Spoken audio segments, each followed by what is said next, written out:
नमस्कार मंडळी, साईप्रभा या चॅनलमध्ये आपलं स्वागत आहे। मंडळी, या व्हिडिओमध्ये आपण परिवर्तनी एकादशीबद्दल संपूर्ण माहिती पाहणार आहोत, म्हणून हा व्हिडिओ तुम्ही संपूर्ण पहा आणि व्हिडिओ पाहत असताना कमेंट्समध्ये श्री स्वामी समर्थ असे जरूर लिहा।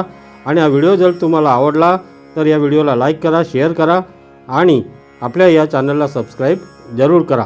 तर मंडळी, भाद्रपद महिन्यातील शुक्ल पक्ष एकादशीला परिवर्तनी एकादशी साजरी केली जाते। परिवर्तनी एकादशीला जलझुलणी एकादशी आणि पद्म एकादशी असेही म्हणतात। धार्मिक शास्त्रानुसार आषाढ महिन्याच्या शुक्ल पक्षात भगवान विष्णू 4 महिने योग निद्रामध्ये असतात।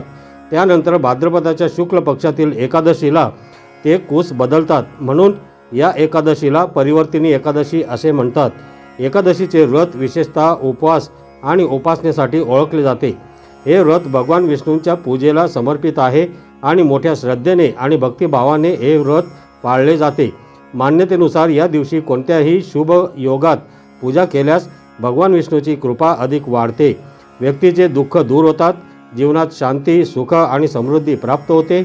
एकादशीचे व्रत योग्य प्रकारे पाळल्यास सर्व पापांपासून आपल्याला मुक्ती मिळते व मोक्ष प्राप्त होऊ शकतो।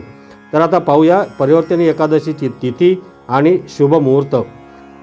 हिंदू दिनदर्शिकेनुसार भाद्रपद महिन्यातील शुक्ल पक्षातील एकादशी तिथीला परिवर्तनी एकादशीचा उपवास केला जातो। यावर्षी भाद्रपद महिन्यातील शुक्ल पक्षातील एकादशी तिथी शुक्रवार 13 सप्टेंबर रोजी रात्री 10:30 वाजता सुरू होईल। ही तिथी शनिवार 14 सप्टेंबर रोजी रात्री 8:41 संपेल। उदय तिथीनुसार शनिवार 14 सप्टेंबर रोजी परिवर्तनी एकादशीचे व्रत पाळण्यात येणार आहे, कारण त्याचा प्रभाव दिवसभर राहील। या दिवशी पूजेचा शुभ मुहूर्त सकाळी 7:38 ते सकाळी 10:44 आहे। दुसऱ्या दिवशी म्हणजेच 15 सप्टेंबर रोजी याचं पाळणं सोडलं जाईल, म्हणजेच उपवास सोडला जाईल। आता पाहूया शुभ योग। परिवर्तन एकादशीच्या दिवशी अनेक शुभ योग तयार होत आहेत। या दिवशी शोभन योग संध्याकाळी 6:18 राहील। यासोबतच सर्वार्थ सिद्धी योग 15 सप्टेंबर रोजी रात्री 8:32 ते 6:06 आणि रवी योग सकाळी 6:06 ते 8:32 असेल। उत्तराषाढ एक नक्षत्र रात्री 8:32 राहील। त्यानंतर श्रवण नक्षत्र दिसेल। हे योग आणि नक्षत्र शुभ मानले जातात, ज्यामध्ये केलेले कार्य यशस्वी ठरते। परिवर्तनी एकादशीच्या दिवशी रवी आणि शोभन योग तयार होत आहे। हे दोन्ही योग अतिशय शुभ मानले जातात। याशिवाय या दिवशी सर्वार्थ सिद्धी योगही तयार होत आहे। यावर्षी परिवर्तनी एकादशीला अनेक शुभ कार्य होत आहेत। असे मानले जाते की या काळात श्री हरी विष्णूंची आराधना केल्याने मनुष्याला अनेकविध फल प्राप्त होऊ शकतात। आता पाहूया परिवर्तनी एकादशीचा पूजा विधी। परिवर्तन एकादशीच्या दिवशी सकाळी ब्रह्ममुहूर्तावर उठून स्नान करून व्रताची संकल्प करावा। पूजेच्या ठिकाणी एका पाटावर लाल कपडा पसरवून भगवान विष्णूची मूर्ती किंवा फोटो स्थापित करावा। भगवान विष्णूंना दिवा, दीप, अगरबत्ती, फुले, फळे, अगरबत्ती, नारळ, कुमकुम, नंतर माऊली इत्यादी अर्पण करावे। पूजेच्या वेळी भगवान विष्णूंच्या मंत्रांचा जप करत राहावा। विधीनुसार भगवान विष्णूंची पूजा करून आरती करावी आणि नैवेद्य अर्पण करावे।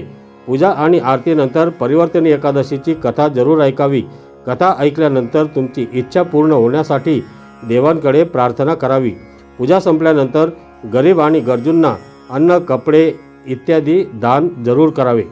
आता पाहूया परिवर्तनी एकादशीचे पूजेचे फायदे। परिवर्तनी एकादशीला भगवान विष्णूची आराधना केल्याने त्यांचे आशीर्वाद प्राप्त होतात आणि जीवनात नकळत केलेली पापे नष्ट होतात आणि मनोकामना पूर्ण होतात। भगवान विष्णूंच्या कृपेने दीर्घायुष्य आणि आरोग्याची प्राप्ती होते।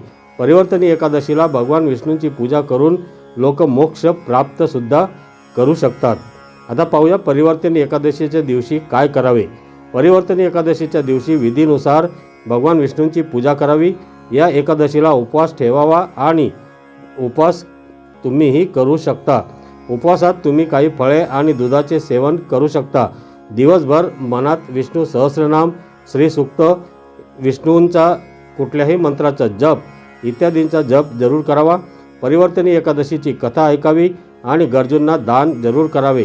काही सत्संगात सामील व्हावे आणि भगवान विष्णूंच्या गुणांचे ध्यान जरूर करावे। या दिवशी काय करू नये। परिवर्तनी एकादशीच्या व्रतामध्ये अन्न सेवन करू नये, कोणत्याही प्रकारचा हिंसाचार टाळावा आणि खोटे बोलू नये, रागावर नियंत्रण ठेवावे आणि कोणाशीही भांडण करू नये, कोणत्याही प्रकारचे अनैतिक काम टाळण्याचा जरूर प्रयत्न करावा।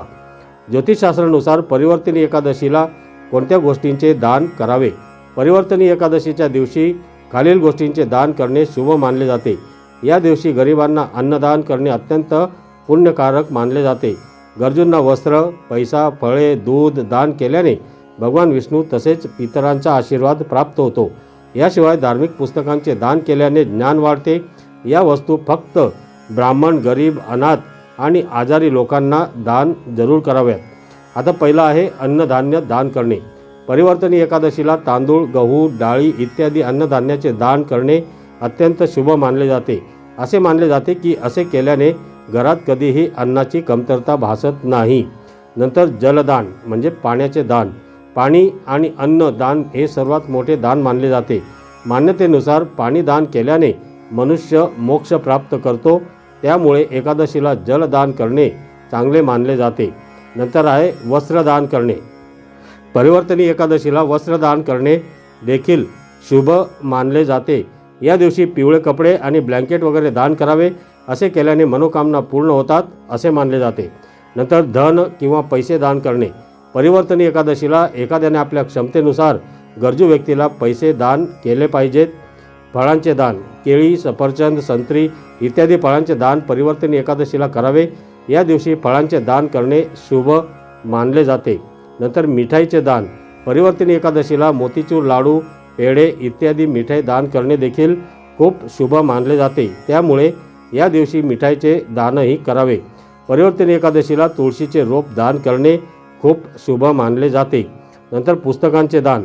परिवर्तनी एकादशीच्या दिवशी धार्मिक ग्रंथ किंवा ग्रंथ दान करणे अत्यंत महत्त्वाचे मानले जाते।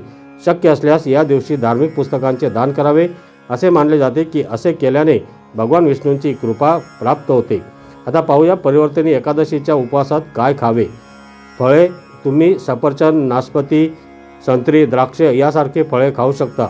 भाजी, तुम्ही उकडलेल्या भाज्या खाऊ शकता। दूध आणि दुधाचे पदार्थ जसे दही, चीज, नंतर मनुका, बदाम, काजू इत्यादी फळे खाऊ शकता।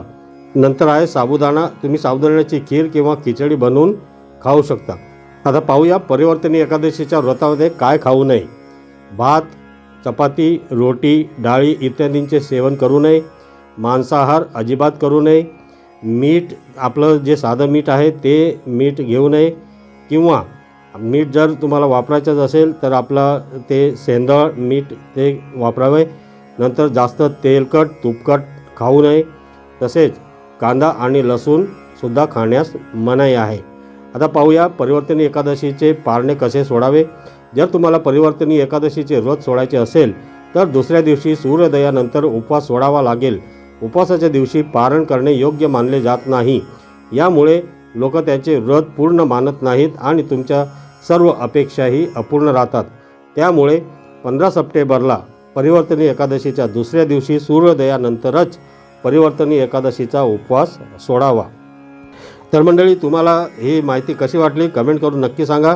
आणि तुम्हाला हा व्हिडिओ जर आवडला असेल तर या व्हिडिओला लाईक करा, शेअर करा आणि आपल्या या चॅनलला सबस्क्राईब जरूर करा। धन्यवाद।